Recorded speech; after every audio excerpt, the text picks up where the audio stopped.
Zen and the martial way.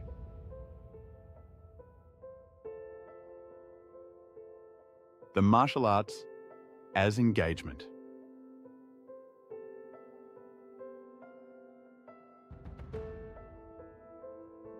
What if the most revealing moment of your Zen training wasn't found in stillness at all, but in the middle of a punch coming straight toward your face?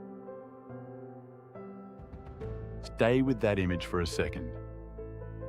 Because in Zen, training has best been described as a three-legged stool. Framework, engagement, and practice. And if you pull out any one of those legs, the whole thing collapses. The framework leg represents the Dharma, what the Buddha taught, what the teacher clarifies, what the lineage preserves. Practice represents the requirement to slow down and investigate thoroughly. It often includes Zazen, chanting, bowing, and work practice. But engagement? Engagement is where everything gets tested. It's the arena where what we think we know meets the unfiltered reality of the moment.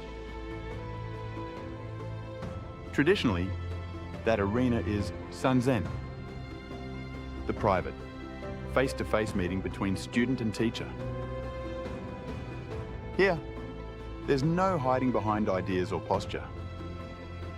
The teacher doesn't ask what you've read, they ask what you see. And they can tell instantly if your answer comes from your head or from awakening itself. Sanzen is not a polite conversation. It's a living encounter where understanding is exposed, verified, or dismantled. Now imagine the martial arts as another form of that encounter. Another kind of engagement. When you step onto the mat, when you bow to your training partner, and when you transition to training, everything extraneous falls away. There's no time to calculate, no space to plan. Mind and movement either merge, or you get hit. In that instant, the mind is revealed exactly as it is.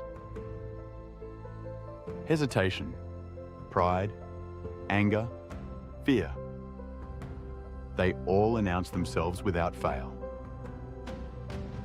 Your training partner becomes your mirror, reflecting the exact state of your awareness, the exact state of your understanding.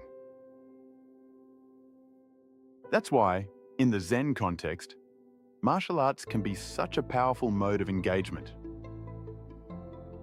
Every attack is a question. Every throw a response. The entire exchange becomes a living koan. Who moves? Who throws? Who observes?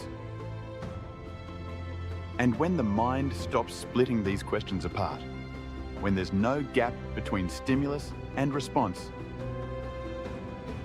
you catch a glimpse of what the masters meant by spontaneity.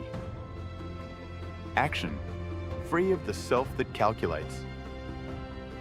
Timely, appropriate, and genuine.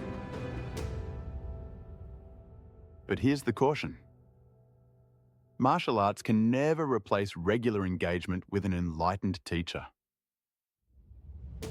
Without that mirror of awakened presence, what feels like clarity might just be control. What looks like composure might just be ego in disguise.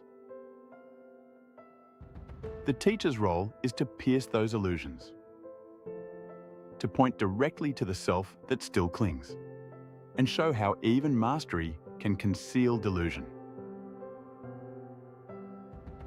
And this brings us to practice.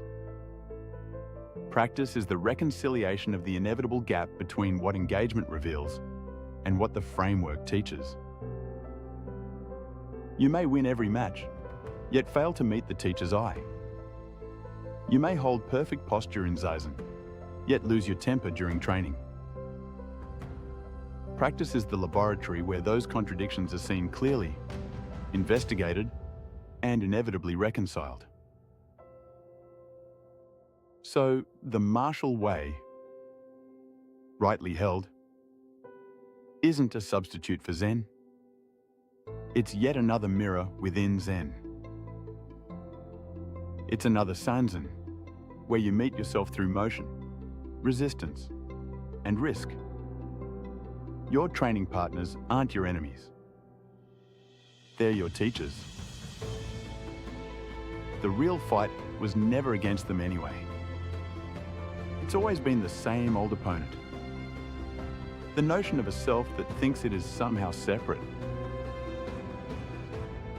And when that notion of self is fully understood, what remains isn't victory.